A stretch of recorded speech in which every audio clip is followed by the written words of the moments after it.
Poverty Encounter exhibit.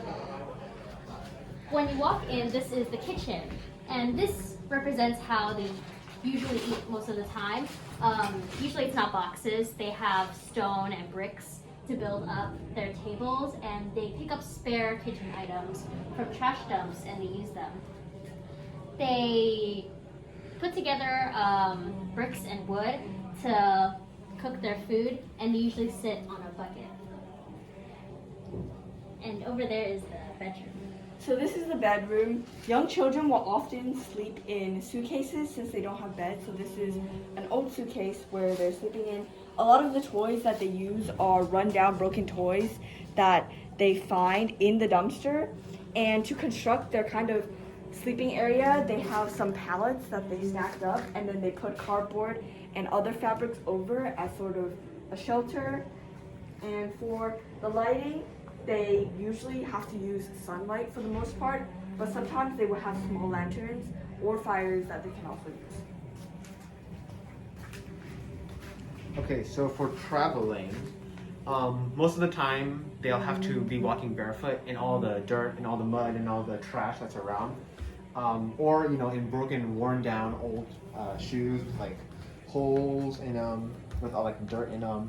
If they're very lucky, they can sometimes find a bike in which it'll sometimes be very rusted, very worn down, with like popped tires and such.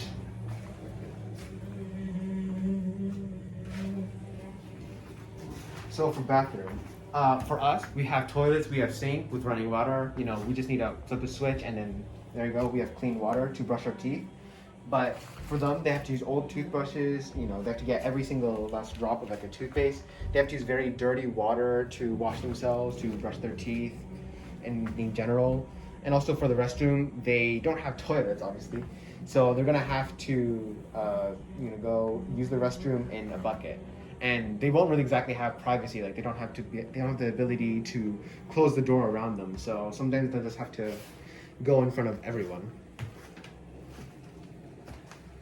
For laundry, they're gonna have to use, dirty water that they find around the area in order to wash their clothes. They have to hang them like on those clothesline that was back in the beginning, or like on these fishnet with sometimes like clothespin. They have to make sure that it's out in the daylight because they don't have dryers and washers either. So they're gonna have to hand dry them themselves. And over here is the trash dump, which is where a lot of them will live right next to and their children play in. And they will collect these cans, for each are about 5 to 10 cents, in order to sell them to recycling places to earn money. And over here, we also have a video showing Mr. Singh, one of our parishioners, whom we interviewed to talk about his experience playing near a dump site in Macau.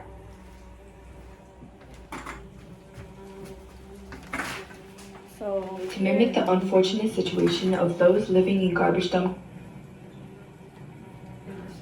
It's not very bad, okay? But we do have a place when I was young that where next to my neighborhood, where there's a place where people just dumping a lot of garbage on the floor, and then we started having like homeless people that.